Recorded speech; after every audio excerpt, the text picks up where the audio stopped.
is Jerica, and this is my first YouTube video episode thing. And yeah, it's gonna be great.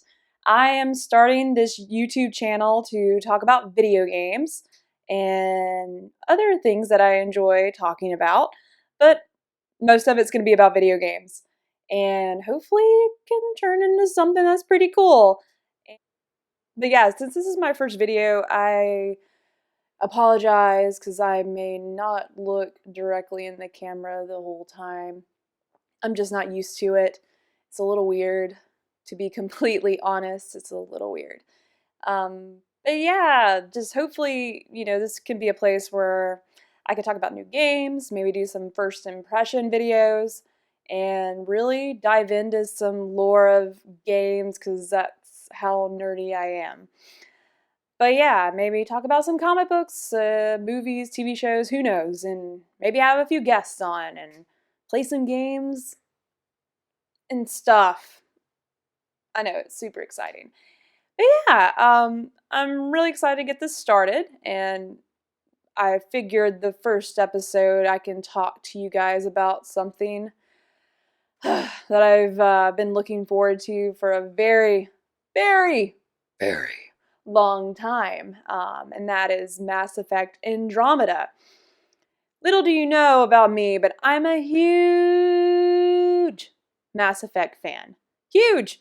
It's one of the best games I have ever played. It was amazing. But we'll dive into like why I love Mass Effect in a few minutes. But yeah, the new game, Mass Effect Andromeda, is coming out in exactly 1 month. Today is February 21st, which means 1 month, March 21st. Mass Effect Andromeda comes out, and I am so stoked. But yeah, Mass Effect Andromeda is going to be a new story, not a continuation of the Mass Effect trilogy. If you didn't know, Mass Effect 1, 2, and 3. Mass Effect came out in 2007. Mass Effect 3 came out in 2012, if I'm not mistaken. But it's its own story, and that's really awesome. It's a whole new cast of characters, new storylines. I really have, well, I have an idea what's going on, but they've been very close-lipped on what exactly is happening, just so it feels like you're an explorer. You honestly don't know what's happening. You just know you're going into another galaxy. So that's super exciting. But to prep everyone, maybe that could be interested in playing Mass Effect Andromeda when it comes out, and doesn't, maybe has never played the Mass Effect trilogy, or they don't really know what it's all about. So I'm going to talk to you guys a little bit about Mass Effect today, and hopefully this is fun and entertaining to some people. If not, I don't know what to tell you. So Mass Effect is a story, sci-fi story, RPG, which means role-playing game, that takes place pretty much in space. Mass Effect is very sci-fi. Mass Effect was created by a company called BioWare, and they have done an incredible job basically creating their own Star Wars sci-fi space opera adventure, with their own line of characters and species of aliens, and really its own thing. I know sometimes the science fiction universe can be really easy to imitate and carry over ideas from, which, I mean, there's lots of inspiration in Mass Effect from other sci-fi, name brands, but ultimately they've done a really good job of making it their own. And Mass Effect, it's its own brand, and it's incredible. So Mass Effect 1 came out in 2007, and I actually didn't play it when it first came out. I actually played it in 2014, 2013. Anyways, like way after. Well, I take that back. I actually played it around when it first came out on Xbox 360, and I got through like the first part and I hated it. The mechanics, at the time I just didn't want to fool with it. I was not impressed, which is horrible. But in 2013, what did we decide on? 14? I had heard about the ending. I saw where everyone was really upset. Some people liked it. Some people, a lot of people hated it. And I was like, okay, I want to see what this is about. I got to see why this game's causing a ruckus. And, I had a lot of friends that actually loved the game. And I was like, okay, I'm going to give it a shot. Let's see if this is any good. So yeah, I tried Mass Effect 1, and besides the old sort of, you could tell it was an older game. But as soon as I got to make my Commander Shepard, I was like, okay, this is sort of cool. So Mass Effect 1, you pretty much take the reins of a crew and lead, I guess, your teammates to victory. So before I go even further, I just realized that I did not talk about the fact that in Mass Effect, there's dialogue options. When someone maybe asks you a question or wants to initiate a conversation with you in Mass Effect, you can actually respond and you have some options to choose from on what you want to say to that person. So that's really cool. You can say, hell no, or you can say, yeah, I'm so down for that, or I don't know, it's a bad idea. But pretty much you can respond to scenarios the way that you would want to, or the way that you want your player to, or your Commander Shepard to react or respond to these other characters in the game, which is really cool. It's so cool. That's what really brought me into Mass Effect. I was like, okay, this is cool. I don't see this in a lot of other games, or not, done so well. God, all the voice acting that went into this game is insane. Literally every character, they talk. It's not just a text bubble. They are speaking to you. So that's insane. But you get to make decisions also with that dialogue. So Mass Effect 1, 2, and 3, I know we're just talking about the first game right now, but you get to make decisions in the game that could possibly affect choices in that game. And come to find out, when I got to Mass Effect 3, there were choices from the first game that I made that affected... My dog just made a noise and it distracted me. There's choices in the first game that affect the third game. And I was like, whoa, my mind's blown. That's so cool. Because it depends which platform you played it on, but Xbox 360, you could transfer your saves, your progress from Mass Effect 1 could transfer over to Mass Effect 2 and over to Mass Effect 3. Yeah, it's insane. And you know what? I forgot to totally mention what the races look like, what they are, before we dive into the rest of Mass Effect 1. I sort of wanted to put up this little diagram. There's nothing there. That's not what I wanted. Maybe one picture at a time. So we have the Turians. We have the Asari. We also have, what's the other one? Solarians. And, okay, we got Solarians, Turians. Oh, how could I forget? The Krogans. Yeah. Don't want to mess with them. So I got Krogans. Oh, Quarians. And I think that, am I forgetting something? God, this is hard doing on the spot. I talk about it a lot, but in front of a camera, I sort of forget things. But yeah, those are some aliens. There's a lot of other random aliens in the Mass Effect universe, and I can't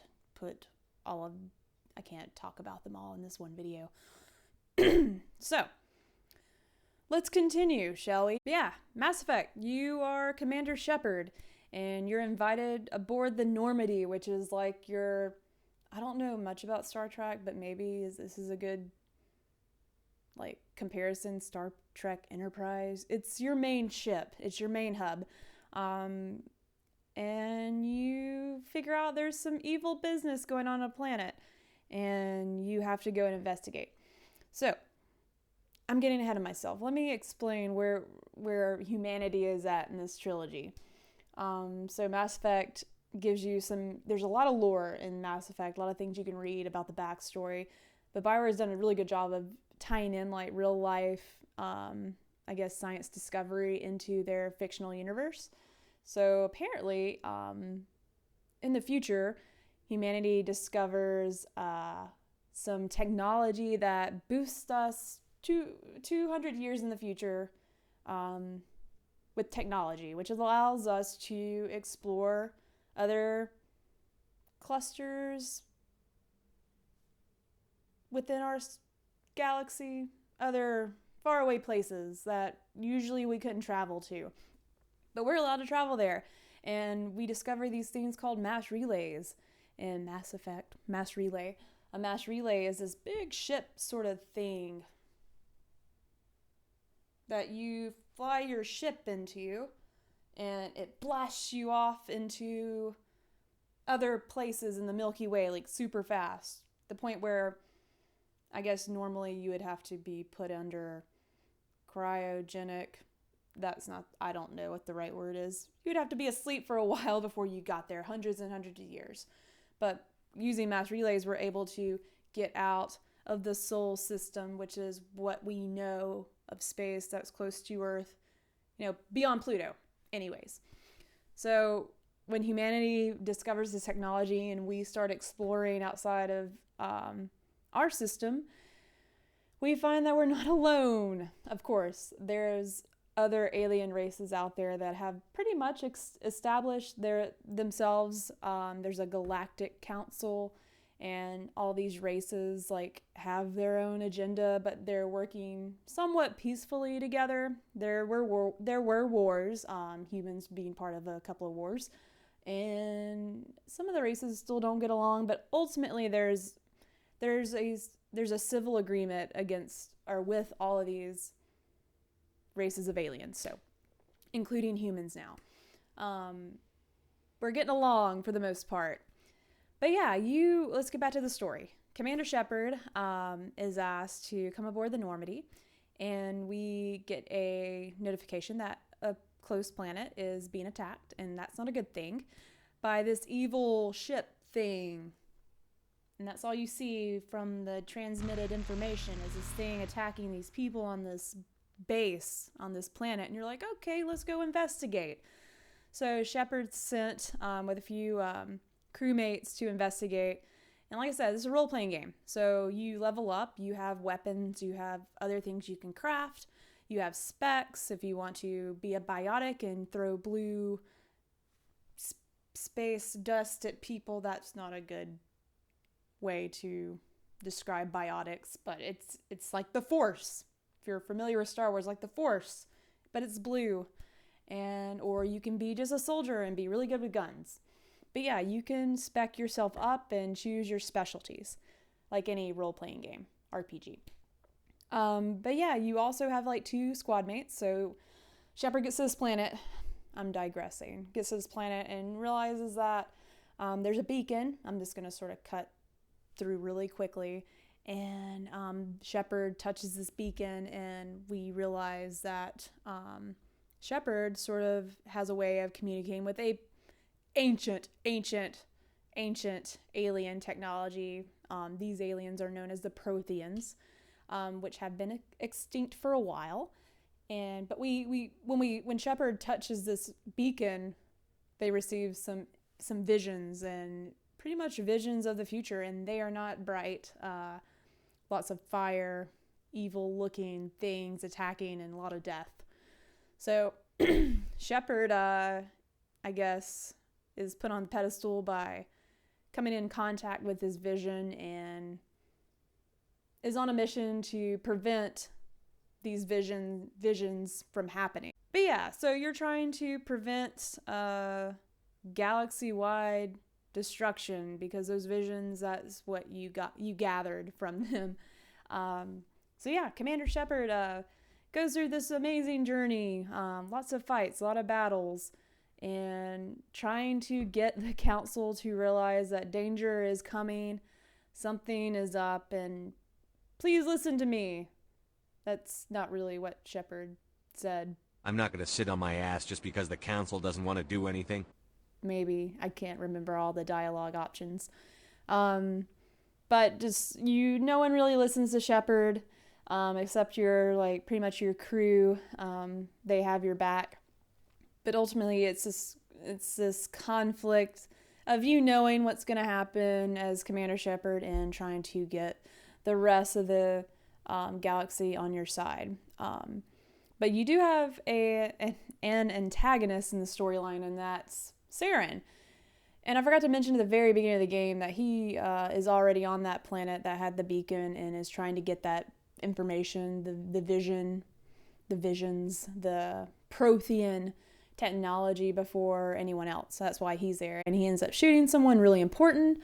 And yeah, Saren's not a good dude. He's a Turian. And not saying that Turians are bad. I just wanted to let you know what he was. Big brutal guy. Let me put a picture. Saren. But you realize that Saren is not the actual bad guy in this situation. Even though he looks pretty evil and he's pretty mean to you, he's actually being manipulated and controlled by the greater evil at hand. And we find out that this evil that's gonna rid the galaxy of everything they're called the Reapers. The big ship that was on the planet, the first planet that was attacking, was Sovereign? You learn that Saren's being controlled by this Reaper. It's a huge ship that looks like a big tick. No, like a long tick flea thing, but they're massive. They look like big ships. And you discover, like, the Reaper, there's more than one. There's Sovereign, and there's actually thousands of other Reapers. They're not currently in the Milky Way right now, which is a good thing. Or maybe they are. They're far off. They're in the Milky Way, but they are in deep space, hanging out. Thousands of them. And you learn why they're hanging out there. So in Mass Effect 1, you basically discover, Reapers are actually behind all of this happening. And I forgot to mention too, it's a big part of the story. Sorry if this is so hard to follow. But the galactic sort of council race where all the races go to meet and mingle, and it's like the New York City of space. It's called the Citadel. It's a big, huge structure in the middle of space that was also discovered by not humans, but some other aliens. But that's what they call home. It's like Washington, D.C., I guess. It's a place where the main people of each race gather and make decisions. Okay, I think I got that across. So the Citadel is where Shepard goes a lot of the times to try to talk the council into helping he or she figure out a way to stop the Reapers from coming. Because you soon learn that the Reapers are there to annihilate every living organism in the galaxy. But of course, no one believes you. But you'd come to find out that this Reaper Sovereign, the one Reaper that is in the Milky Way right now, or closer than the rest, the one that's controlling Saren, is actually trying to figure out a way to open a portal so the rest of his buddies can come in and destroy everything and kill everyone. And you're like, oh God, I gotta stop this from happening. This isn't good. So Shepard's on a mission to prevent this from happening. And we learned that the Citadel is actually a big portal for these Reapers to come through and start killing everyone. So that's where that's the conflict in the first game, pretty much.